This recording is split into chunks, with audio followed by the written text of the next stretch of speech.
How to change pitch in AudioDirector. First of all, open AudioDirector on your computer and launch the project that contains the audio you want to modify.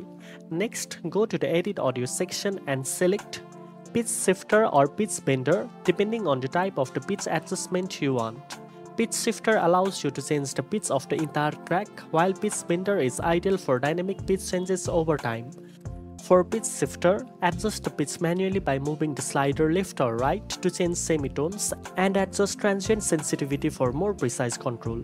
For Pitch Bender, you can create custom pitch curves to adjust the pitch at specific points in your audio. This is useful for adding creative effects or correcting small pitch issues.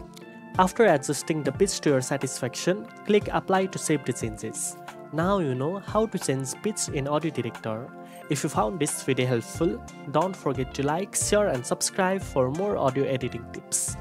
Thanks for watching and I'll see you in the next one.